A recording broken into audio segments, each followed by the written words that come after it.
As a fifth-generation stealth fighter, the F-22 is specifically engineered for air supremacy and air dominance missions, meaning its radar-evading technology is designed to elude and destroy enemy air defenses. The aircraft is also configured to function as the world's premier air-to-air fighter, able to dogfight and readily destroy enemy aircraft.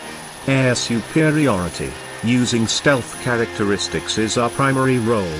The air dominance mission is what we will always do first. Once we are comfortable operating in that battle space, our airmen are going to find ways to contribute. Colonel Larry Broadwell, the commander of the 1st Operations Group at Joint Base Langley, East Virginia, told Scout Warrior in a special pilot interview last year. The F-22's command and control sensors and avionics help other coalition aircraft identify and destroy targets. While some of the aircraft's technologies are not publicly discussable, Broadwell did say that the F-22's active and passive sensors allow it to function as an aerial quarterback, allowing their mission to unfold. For example, drawing upon information from a ground-based command and control center or nearby surveillance plane, such as a joint surveillance and target attack radar system, the F-22 can receive information or target coordinates from nearby drones, Broadwell explained. At the moment, targeting information from drones is relayed from the ground station back up to an F-22. However, computer algorithms and technology is fast evolving such that aircraft like an F-22S will soon be able to quickly view drone video feeds in the cockpit without needing a ground station, and eventually be able to control nearby drones from the air. These developments were highlighted in a special Scout Warrior interview with Air Force Chief Scientist Greg Zacharias. Zacharias explained that 5th-generation fighters such as the F-35 and F-22 are quickly approaching an ability to command and control nearby drones from the air. This would allow unmanned systems to deliver payload, test enemy air defenses and potentially extend the reach of ISR missiles. Because of its sensors, the F-22 is uniquely able to improve the battlefield awareness, not just for airborne F-22s but the other platforms that are airborne as well, he said.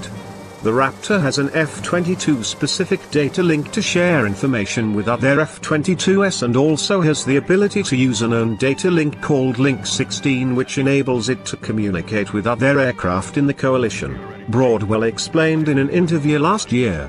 Newer F-22s have a technology called synthetic aperture radar, or SAR, which uses electromagnetic signals or pings to deliver a picture or rendering of the terrain below, allow for better target identification. The SAR technology sends a ping to the ground and then analyzes the return signal to calculate the contours, distance and characteristics of the ground below. The addition of SAR mapping has certainly enhanced our air-to-ground capability. Previously, we would have to take off with predetermined target coordinates. Now, we have an ability to more dynamically use the SAR to pinpoint a target while airborne, Broadwell added.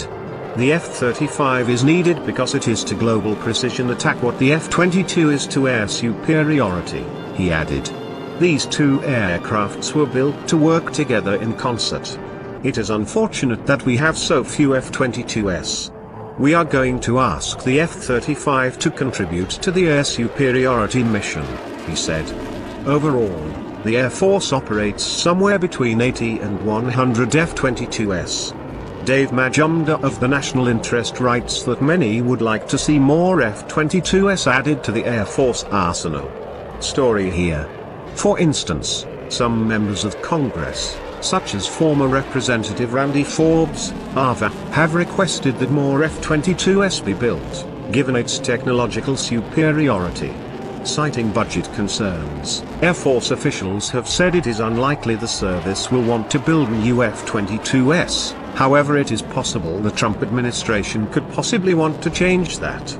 The F-22 is known for a range of technologies including an ability called Supercruise, which enables the fighter to reach speeds of Mach 1.5 without needing to turn on its afterburners.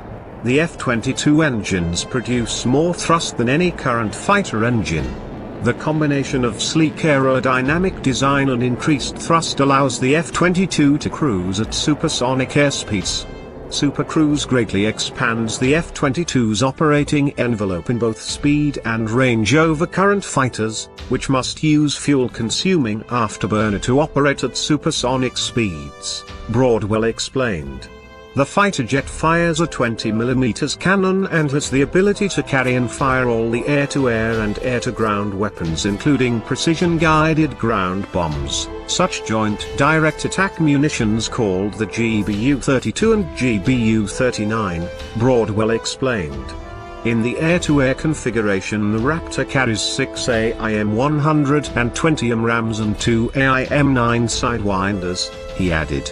The F-22 possesses a sophisticated sensor suite allowing the pilot to track, identify, shoot and kill air-to-air threats before being detected. Significant advances in cockpit design and sensor fusion improve the pilot's situational awareness, he said. It also uses what's called a radar warning receiver, a technology which uses an updatable database called mission data files to recognize a wide range of enemy fighters, Broadwell said. Made by Lockheed Martin and Boeing, the F-22 uses two Pratt & Whitney F119 PW100 turbofan engines with afterburners and two-dimensional thrust vectoring nozzles, an Air Force statement said. It is 16 feet tall, 62 feet long and weighs 43,340 pounds. Its maximum takeoff weight is 83,500. The aircraft was first introduced in December of 2005, and each plane costs $143 million, Air Force statements say. Its greatest asset is the ability to target, attack and kill an enemy without the enemy ever being aware they are there, Broadwell added. The Air Force's stealthy F-22 Raptor fighter jet delivered some of the first strikes in the U.S.-led attacks on the Islamic State in Iraq and Syria, when aerial bombing began in 2014, service officials told Scout Warrior. After delivering some of the first strikes in the U.S. coalition-led military action against ISIS, the F-22 began to shift its focus from an air dominance mission to one more focused on supporting attacks on the ground. An F-22 squadron led the first strike in Oya, Operation Inherent Resolve.